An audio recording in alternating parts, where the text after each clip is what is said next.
Alhamdulillahi Rabbil Alamin.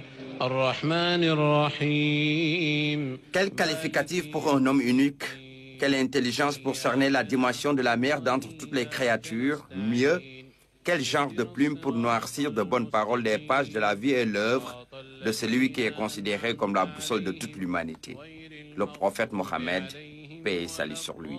Le célébrer revêt une grande importance pour tout musulman. C'est pourquoi Baye Niasse, de son vivant, donnait un cachet particulier au Gamou, un événement annuel qui marque l'anniversaire de la naissance du prophète.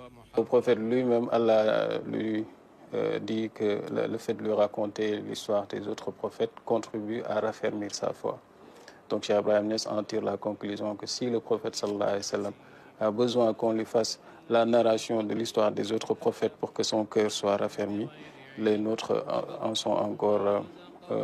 ont encore plus besoin que le sien. C'est pour ça que le Coran nous dit de l'histoire de chacun des prophètes, on va faire des extraits pour te les raconter, pour que ton cœur puisse être raffermi. Donc Cheikh Ibrahim Niasse considère que l'organisation du Gamou est une occasion pour rappeler les différentes étapes ou les grands événements de l'histoire du prophète sallallahu alayhi wa sallam. Se souvenir de la vie et de l'œuvre du prophète, une importance pour tout croyant. C'est pourquoi toute la vie de Baye Niasse s'articule autour de l'envoyé d'Allah. Ces différents écrits en constituent une parfaite illustration. Comme il le dit dans un de ses vers,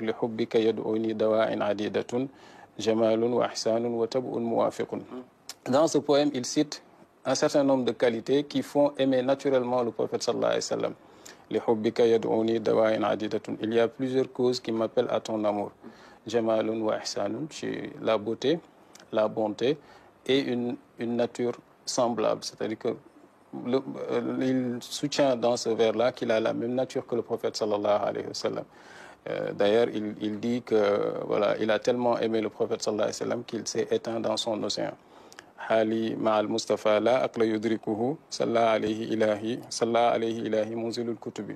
J'ai une station dans la dimension mohammedienne qu'il n'est pas possible d'intelliger.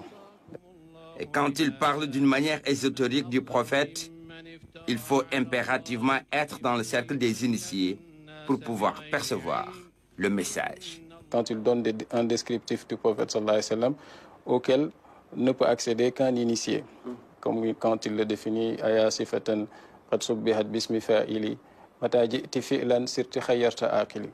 Il y a même des exégètes de la poésie de Cheikh Ibrahim Niasse qui disent que même si on a une maîtrise de la langue arabe parfaite, il est impossible de déchiffrer le langage que Cheikh Ibrahim Niasse utilise quand il parle de la dimension essentielle du prophète sallallahu alayhi wa sallam sans avoir goûté à la faïda qui est une grâce qui lui a été accordée par Allah subhanahu wa ta'ala par l'entremise du prophète sallallahu alayhi wa sallam et de Cheikh Tidjani radiallahu anhu. Le Gamou peut être considéré comme une preuve d'amour du prophète Mohammed, paix et salut sur lui, avec comme principal objectif raffermir la foi des croyants. Un rendez-vous annuel bien respecté au Sénégal, car célébré par tous les foyers religieux.